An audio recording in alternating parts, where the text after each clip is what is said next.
8 de marzo, Día Internacional de la Mujer, día que ya es apropiación del propio feminismo para reivindicarse dentro de la igualdad de género. Pero, ¿podemos hablar de las mujeres como un colectivo hegemónico con un pensamiento homogéneo? ¿Podemos hablar de feminismo dentro de la diversidad ideológica que existe dentro del mismo colectivo? ¿Es el feminismo en sí un movimiento real y efectivo entre la igualdad de hombres y mujeres? Bienvenidos a la barrera del silencio.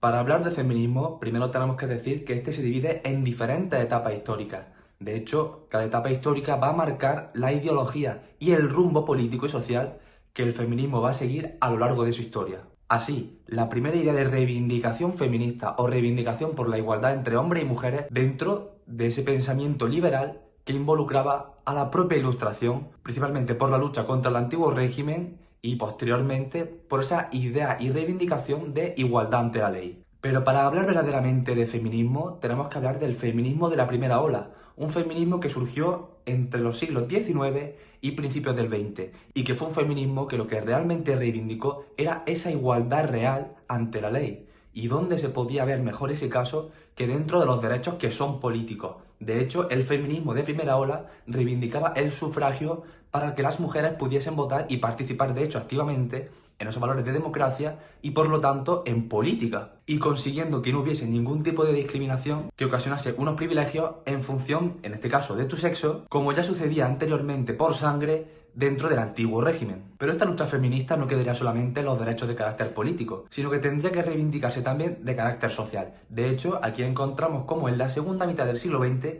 surge el feminismo de segunda ola, un feminismo que lo que realmente quiere reivindicar son los derechos laborales que no existían para las mujeres en igualdad de condiciones con los hombres, pero que gracias a la Segunda Guerra Mundial y el éxodo de los hombres al campo de batalla demostró que las mujeres, las cuales tuvieron que quedarse para desempeñar esos trabajos que pertenecían a los hombres, pero que nadie los desempeñaba, demostrando así que las mujeres tenían las mismas cualidades y capacidades para trabajar en los puestos en los que trabajaban los hombres que desgraciadamente tuvieron que irse a la guerra. Y es que, como ya sabemos, por la época histórica que correspondió al feminismo de segunda ola, lo podemos relacionar de manera directa con la Primera y sobre todo con la Segunda Guerra Mundial, que es la que demostró que sin el papel de las mujeres dentro de la sociedad, mientras el hombre estaba en el campo de batalla, nada hubiese podido continuar. Y finalmente nos vamos a encontrar con el feminismo actual, el feminismo que se puede considerar de tercera y cuarta ola. ¿Por qué digo de tercera y cuarta ola? Lo digo porque es un feminismo que surge a partir de los años 90, pero que realmente se diversifica. Tiene muchas tendencias, tiene muchas doctrinas ideológicas, pero lo que pretende realmente es una deconstrucción de la propia idea de feminidad y masculinidad que traíamos impuesto de nuestra sociedad anteriormente. Así, el feminismo de tercera ola busca deconstruir el propio concepto de feminidad, entendiendo que lo que socialmente se entiende por femenino o masculino viene dado por una construcción social del propio género. De hecho, aquí aparece ya la idea de género como un constructo social que se ha impuesto a través de normas sociales establecidas, como ellos consideran que puede ser el patriarcado. Además, este feminismo de tercera ola es un feminismo muy reivindicativo con todas las minorías que existen en la sociedad. Hablamos de minorías étnicas, raciales, sociales o culturales, en donde podemos destacar otra serie de colectivos, como por ejemplo puede ser el colectivo LGTBI o el colectivo de las religiones minoritarias, que dentro de la apropiación cultural propia de estas religiones se establecen dentro de las sociedades occidentales, dando voz a todas estas minorías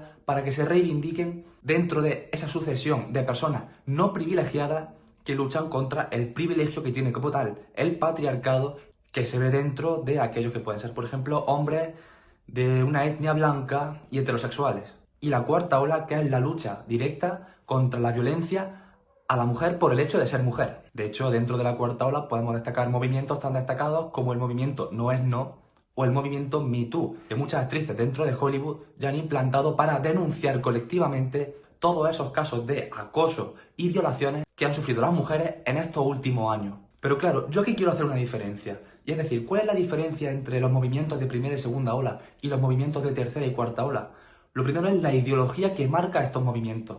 Pues tenemos que decir que la ideología de primera y segunda ola son movimientos basados en una ideología liberal, en una ideología de igualdad ante la ley. Nos encontramos en un contexto en el que la igualdad plena ante la ley no existía y lo que realmente se demandaba, lo que las mujeres pedían, es que tanto hombres como mujeres fuesen iguales ante la ley, en el caso de primera y segunda ola, con los derechos políticos y los derechos laborales. Y luego nos encontramos con los feminismos de tercera y cuarta ola, con una reivindicación que ya se puede considerar más progresista, y que lo que buscan ya no es una igualdad ante la ley, sino una igualdad a través de la ley. ¿Y qué es una igualdad a través de la ley? Una igualdad a través de la ley consiste en crear diferencias legales, lo que se considera discriminación positiva, para que con esas diferencias se llegue a una igualdad plena y real. Pero para eso se reivindica y se demanda constantemente una diferencia dentro de la ley. Por lo tanto, cuando escuchamos hablar de feminismo como la idea de igualdad entre hombres y mujeres, tenemos que destacar que esa igualdad se pretende conseguir con metodologías muy diferentes y que las metodologías que existían en la primera y la segunda ola son radicalmente opuestas a la metodología que se pretende reivindicar actualmente. De hecho, el valor principal al feminismo que anteriormente existía es que se juzgase a una persona por el hecho de ser persona, independiente, evidentemente, de su sexo o su género. Sin embargo, hoy no se pretende juzgar por el acto cometido, sino que eso habría que sumarle un adjetivo, un apellido, y ese apellido, desgraciadamente, es el género. Y esto ha traído, por lo menos en España, aunque realmente en muchas de las democracias occidentales ya se está implantando, la creación de unas cuotas de género que se pueden implantar dentro de la representación política o dentro de la representación laboral, y en el caso de España concretamente, la ya conocida y polémica Ley Integral de Violencia de Género, que ya ha implantado este nuevo gobierno. Pero ¿cómo funciona la ley de violencia de género? Textualmente, esta dice que si la víctima hubiera sido esposa o mujer, que estuviera o hubiera estado ligada al autor por una análoga relación de efectividad, aún sin convivencia. Entenderíamos entonces que no cabe lugar a duda porque se sustituye la palabra cónyuge o persona por la de esposa o mujer. Entendemos entonces en este caso que en caso de una discusión, en caso de una pelea, no sería una persona que discute contra otra persona, no sería un cónyuge contra otro cónyuge, sino que lo que realmente se demanda es que ha sido un hombre, un esposo, contra, en este caso, la víctima, que sería la mujer o la esposa. Es evidente que en esta ley entonces podemos resaltar una discriminación que además se va a acentuar dentro de las propias penas, pues la pena para un mismo acto dentro de esta ley es mayor si lo ejerce un hombre a si lo ejerce una mujer. Y por otro lado, hablaremos de las cuotas de género, que se puede considerar que básicamente son dar puestos de trabajo y de representación, en caso de que consideremos a la política como empleabilidad laboral, aunque eso es otro debate también cuestionable, y que obliga a que en todas las listas electorales haya un 40% y un 60% mínimo y máximo de un sexo y otro sexo representados dentro de esas propias listas electorales. ¿Eso qué quiere decir? Que tú no tienes necesariamente por qué llegar a ese poder gracias a la meritocracia, gracias a los méritos personales que tú has conseguido, sino que entra un segundo factor, que en este caso es el sexo, y que son medidas que se están implantando no solamente en España, sino en toda Europa actualmente. Pero esto choca directamente contra la meritocracia. ¿Y qué es la meritocracia? Bien, básicamente, si nos pasamos en el diccionario, dice que es el sistema de gobierno en el que el poder lo ejercen las personas que están más capacitadas según sus méritos. Por lo tanto, atentar contra la meritocracia es atentar contra tu propio desarrollo personal por los méritos conseguidos dentro de un trabajo o en este caso de la representación política. Pero esta discriminación que estamos haciendo de manera directa con la ley de violencia de género o con la ley de cuotas no es una discriminación que atenta directamente contra esa igualdad efectiva ante la ley entre hombres y mujeres por la que antiguamente lucharon todas esas mujeres que se consideraban y que levantaron el movimiento feminista. Y es que si el feminismo realmente está reivindicando esta igualdad, ¿cómo podemos tragarnos la discriminación, sea positiva o no, a través de una ley, para con la ley y para juzgar a la persona?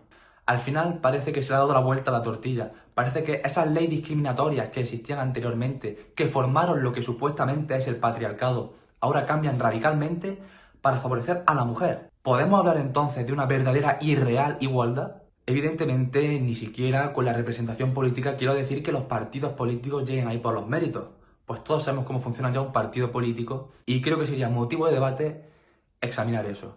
Pero además esto nos lleva a otra cuestión. Y es que todas las revoluciones sociales que se han llevado por los problemas institucionales y legales que existían en una sociedad se han hecho sin el apoyo institucional, es decir, sin el apoyo del gobierno. Sin embargo, nos encontramos con que el movimiento feminista es un movimiento que está defendido por todos los medios de comunicación. Es un movimiento que está defendido por el propio gobierno. Y el propio gobierno ha creado ministerios concretos para reivindicar este feminismo. Por lo tanto, ¿estamos defendiendo una verdadera lucha y reivindicación por la igualdad? ¿O realmente estamos siendo cómplices de un postureo y un buenismo que los gobiernos y los políticos han aplicado dentro de nuestra sociedad, abanderando nuevas simbologías, como puede ser la bandera morada, para ideologizar y colectivizar a un grupo de personas dentro de la propia ideología? Y evidentemente, con su repercusión dentro de los votos electorales, que al final son de lo que realmente viven, la realidad es que la discriminación positiva lleva ya existiendo muchos años, pero no solamente con la ley de violencia de género, no solamente con el gobierno que actualmente ha entrado, sino que realmente hay leyes que ya demostraron una discriminación positiva que se puede considerar a favor de la mujer. Este ejemplo lo podemos encontrar dentro de las oposiciones a la Policía Nacional, donde las pruebas físicas que se exigen son diferentes en función de si eres hombre o si eres mujer. Y al final, estas pruebas físicas están para dar con unos requisitos en caso de que haya que actuar físicamente contra una persona que pueda ejercer violencia contra otra. Al final no olvidemos que los cuerpos y fuerzas de seguridad del Estado son los que tienen la violencia legítima del Estado. Pero si estas pruebas físicas son diferentes, están demostrando que tal vez en meritocracia y en la capacidad que tenga una persona para controlar a un posible delincuente que sea violento va a ser diferente en función de si es hombre o si es mujer. Por lo tanto, el mismo puesto de trabajo se va a desarrollar en unas condiciones totalmente diferentes. Y al final nos encontramos con que esta discriminación positiva al final se ve recriminada por los propios tribunales de justicia que reivindican que se puede vulnerar el artículo 14 de la Constitución sobre la igualdad efectiva. De hecho, al propio Ministerio de Igualdad, que precisamente es el mayor defensor de la igualdad de género dentro de España, ha sido denunciado por generar constantemente discriminación, hasta el punto que el Tribunal Administrativo Central de Recursos Contractuales ha tenido que impugnar al propio Ministerio por discriminar a varones y vulnerar el artículo 14 de la Constitución, como anteriormente hemos dicho. Y esta medida que quería implantar el Ministerio de Igualdad decía que de los 33 puestos que iban a ser ofertados dentro de esas plazas de trabajo, solo 2 iban a ser para varones. Y es que hay que hacer una clara diferencia entre aquellos que defienden la igualdad ante la ley y la igualdad a través de la ley. Y aparte de esto nos lleva a otra cuestión, y es si el propio feminismo como tal es capaz de colectivizar a todas las mujeres. Porque, ¿qué pasa con las mujeres que ideológicamente son contrarias a la igualdad a través de la ley? ¿Qué pasa si tú no reivindicas los valores feministas que actualmente en tercera y cuarta ola se están reivindicando? ¿Qué pasa si eres una mujer de una ideología de derecha? ¿Qué pasa si eres católica? ¿Si estás en contra del aborto? ¿Dónde queda el feminismo para aparcar a todas estas mujeres que abiertamente dicen no se sienten feministas? Es más, ¿dónde quedan los hombres dentro de la lucha por la igualdad? Recordemos que hoy día 8 de marzo es el Día Internacional de la Mujer, pero realmente el feminismo no es una lucha de la mujer, es una lucha por la igualdad efectiva entre hombres y mujeres.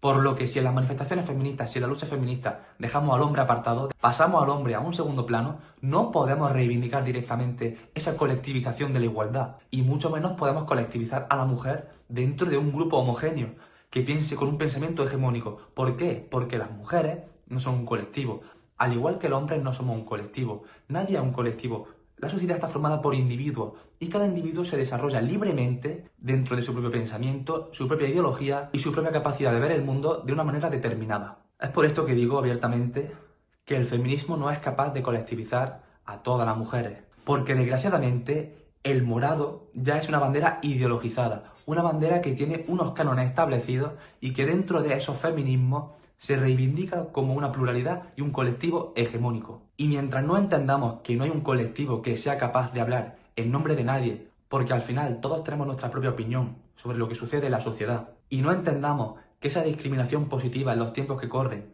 no están favoreciendo a una igualdad real y efectiva, porque las leyes no están favoreciendo a que los casos de violencia o a que ese machismo estructural desaparezca, no podremos avanzar dentro de ese movimiento por la igualdad. Así que toca pensar más, darse cuenta de que el feminismo actualmente forma parte de una ideología, forma parte de un colectivo que pretende representar a personas que no quedan representadas dentro de esos valores, y debemos empezar a pensar de manera razonada. Suscríbete, dale a like, sígueme en mis redes sociales, en mi canal de YouTube La Barrera del Silencio, porque se vienen muchos vídeos.